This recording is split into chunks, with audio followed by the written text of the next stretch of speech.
Hey guys, Michael the DC Multiverse Collector here, really excited to be bringing you this review of the McFarlane Toys DC Multiverse JLA Plastic Man Build-A-Figure Wave. That was a mouthful, but here they are, better late than never, really excited to be finally getting to look at these. Big thanks to Head Start Toys and McFarlane Toys for providing these samples for review. You will see that what I've been provided is actually an interesting mix. We have the electric blue Superman here, the Batman on the right, and in the middle we have John Stewart and Aquaman, both the Platinum Chase variant. So I've got a couple of Platinums, a couple of regular editions. That's what I've been sent. Really excited to be looking at sort of a mix here today. Now this is a wave that's kind of odd in a lot of ways. I mean, Blue Superman is an obvious choice for this sort of Grant Morrison JLA run. It's a unique look for Superman, really excited to get that. But then we have Batman here, who is clearly, well, and I say clearly, but from what I can tell from the packaging, is just the three Jokers Batman cast in black, which on the one hand seems very, very, very lazy, but on the other hand it kind of makes sense because that's what Batman sort of looks like in this run. So I'm a bit conflicted, a bit confused by that. And then of course we've got Aquaman with his classic 90s hook hand look, and we've got John Stewart. Now Green Lantern John Stewart is not sort of someone who I ordinarily associate with the Grant Morrison JLA run. It's not an obvious character selection for me personally, so that's a little odd, but anyway, it is what it is. I love John Stewart. It's exciting to get one on this Kyle Rayner buck. We'll have a look at that. And of course, the star of the show is Plastic Man. I cannot wait to assemble Plastic Man and to see how he holds up.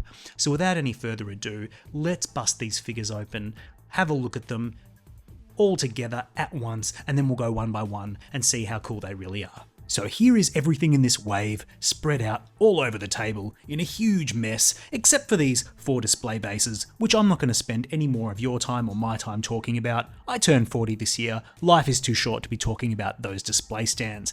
Anyway, starting with Electric Blue Superman, we get the Plastic Man torso, which looks pretty good. I like the sculpted threads on his chest. We'll have a look at Plastic Man separately later. We also get these sort of electric energy effects, which I'm pretty sure we've seen before, but we'll have a look at those later on. We also get the collector card with the JLA issue 1 version of Superman, which of course doesn't match what we get in the box, but that's okay. Nice artwork, and on the back, the data file. You can pause that if you would like to have a look.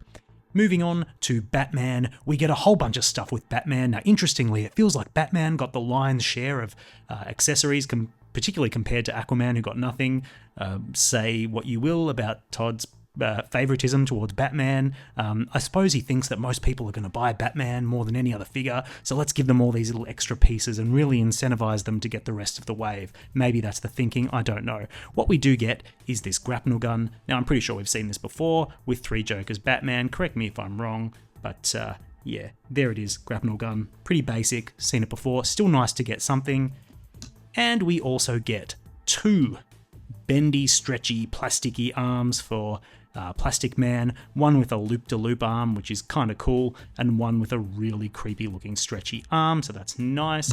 And we also get, hurrah, 2 heads for Plastic Man. We get a stretchy neck and a regular neck. Really love that detailing in the shades, the visors. Look at those reflections. Really love that. Really brings the head sculpt to life. Full of personality. Really love this. And love that we get 2, because this is going to be a smaller Build-A-Figure than we usually are accustomed to. So what Todd's done to make up for that is give us lots of alternate parts, which I think is a fair enough approach. But we'll have a look at that and assess that once we put Plastic Man together. We also get the collector card with the art on the front, kind of matches the figure pretty well, I would say, and there is the data file on the back if you would like to pause and have a read. Moving on to Aquaman, and you can see Aquaman has got the short shrift, no accessories of his own, only the 2 regular Plastic Man arms. They look fine, and the data file card, there we go, with the art on the front, and the data file bio on the back. You can pause if you want to have a read. Finally, we have John Stewart, kind of the odd man out of this wave, I would say. He comes with the enormous naked gams of Plastic Man, so there they are, with those creepy looking half sculpted toes. we also get these 2 energy effects for John Stewart, which I think we've seen before. Correct me if I'm wrong. I feel like these are pretty familiar, but they don't commonly come with the Green Lantern figures, so that's nice, I guess. And you'll see his collector card, which does not have the JLA art on it, because John Stewart isn't really what you'd think of when you think of that run. So that's really, really interesting. And on the back is John's data file. You can pause if you want to have a look. So that's all the accessories we get. Now I'm going to put Plastic Man together and see how he looks alongside the rest of the team. Alright, so here's Plastic Man assembled, and I've put on all the stretchy appendages just to show you what the most extreme version of Plastic Man would look like. For my taste, maybe this is a little bit too much for the display shelf. It's kind of a bit overboard. That loop-to-loop arm, while cool, is kind of just like quite esoteric. But you know, you can kind of just see what you can achieve by attaching all these extra parts, and I'm grateful that McFarlane has given us all these extra parts, considering Plastic Man really isn't that big of a builder-figure, at least not compared to what we are used to. So these alternate pieces that we get, I'll show you those now. You know, it's really nice to get an alternate head because that's rare, and given that this is a smaller BAF, I think it's fair. Let me see if I can get this on. Yeah, you see this one looks really good. I love the smile, I love the paint in the glasses, it looks great.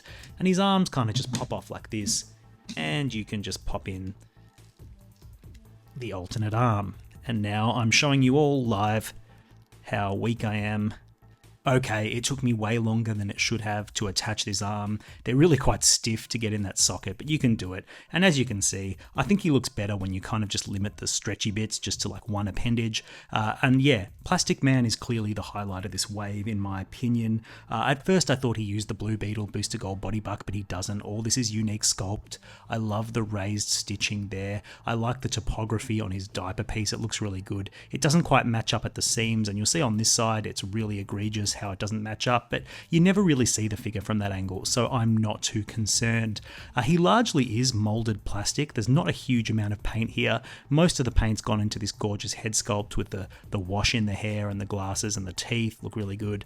But otherwise there's a lot of molded plastic. The hands here are painted over red plastic, which makes them look a little bit grimy and dark. It's not a great look, but it's fine at a distance. And overall, I think this is a really, really nice figure. I don't think he should have been the builder figure, however. I think he probably should have been the 4th slot instead of John Stewart, and the builder figure could have been something a little bit more substantial, a little bit more of a value add. But look, I do appreciate that McFarlane did give us all the extra appendages to make up for that. And overall, I think Plastic Man is kind of a home run and will look great in your JLA display. Moving on to Superman. Now, Superman is an interesting one because this is one of those iconic looks from that Grant Morrison JLA run, the electric blue Superman. I had to go remind myself why he looks this way, and when I read the storyline I realised it's kind of just nonsense, and the real answer is they wanted to drive up sales by redesigning a classic character. It's a very, very 90s move. You'll see I've got these energy effects attached. Now, I'm the Olympic gold medalist for crap posing and crap attachment, you know, displaying. So I'm going to take those off. I never quite know what to do with these. It's nice to get them, but they don't add much for me, at least with my level of skill. Now, the figure itself looks really nice. The body is slimmer, which I think fits this design of Superman. At first, I thought this was the Blue Beetle Booster Gold body buck again, but it's not. Could this be Page Puncher's Superman? Like, these little wrist pieces make me think it's similar, but, you know, I don't own that figure, so I am not sure if this is Page Puncher's Superman. Can someone let me know? Or is this all new? Surely it's not all new. This has to be reuse. Look, if it's not Page Puncher's Superman, it's probably new. Someone let me know in the comments. But I think it's a really nice body, and it moves well and it looks good. And I'm not going to do full articulation in this review because we don't want to be here all day looking at all these figures.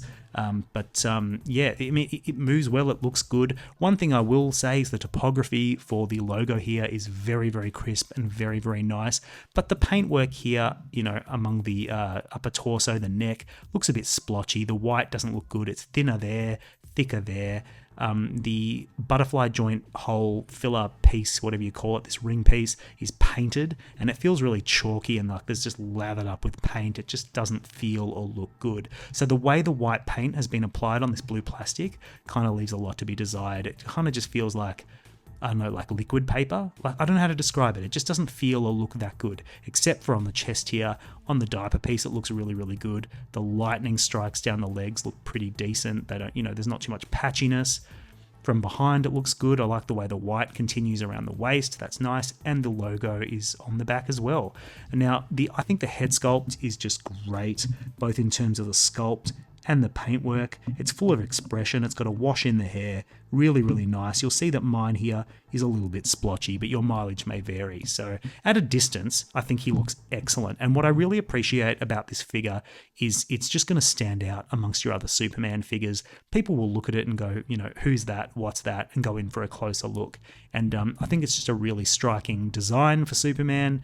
And I think the figure is executed, you know, quite well. So no real complaints here, and it's another nice figure for the collection.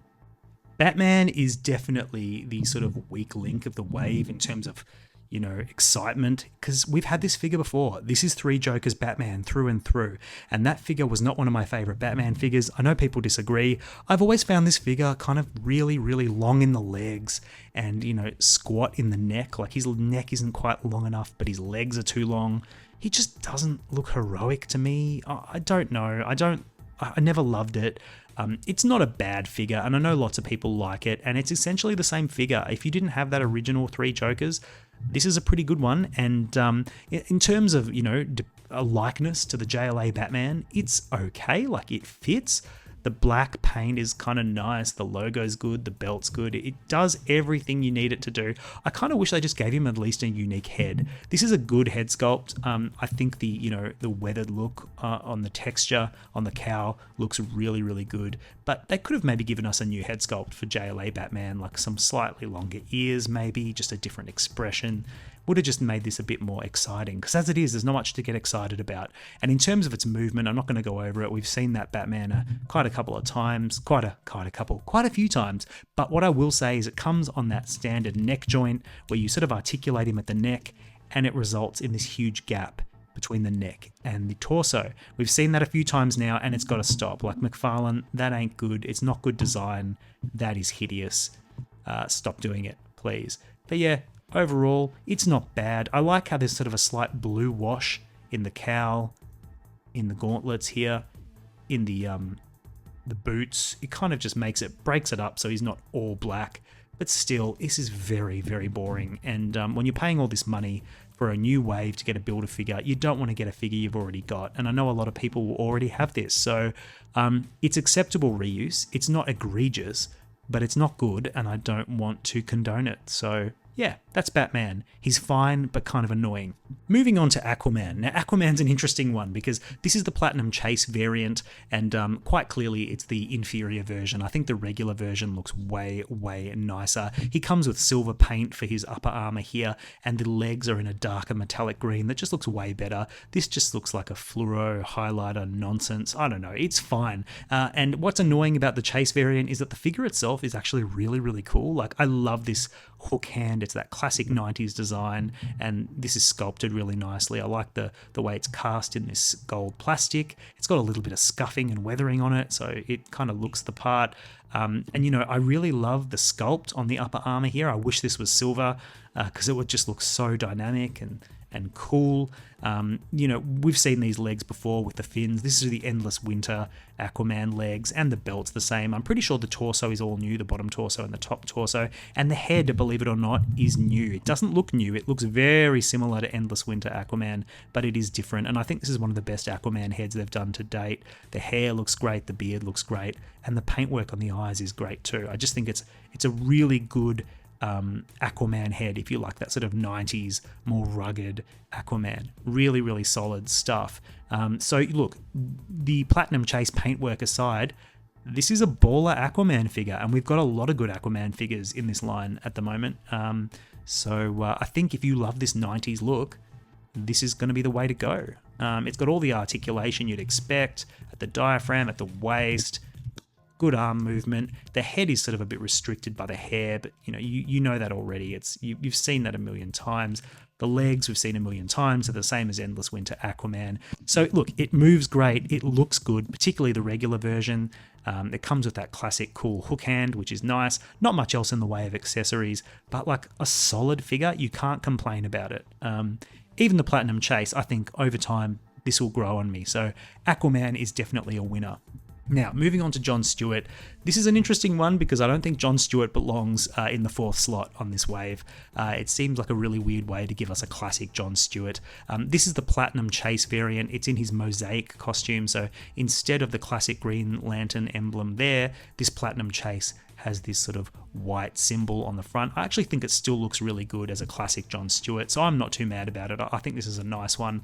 And these effects here, they're pretty average, and I think I've recognised where they are from. I'm pretty sure these are from the Arkham Knight Red Hood, who, as you recall, did not come with guns because they can't come with guns. He came with red energy effects, and I don't know, these just aren't very good to me. I'm going to take them off. I'm certainly not going to display John with them. He doesn't come with a lantern, which is atypical for Green Lantern figures. Usually they always come with at least one lantern. But putting that aside, this is a body we have seen a couple of times now, most recently in Kyle Rayner. It is the Kyle Rayner body. It's a great body. It always has been. I love the texture on the suit all round. I love the proportions by and large. It just looks really good. Compare how good these like inner ring pieces here look as compared to the Superman with the big ugly ring pieces that kind of sit awkwardly in the hole and don't have any texture on them.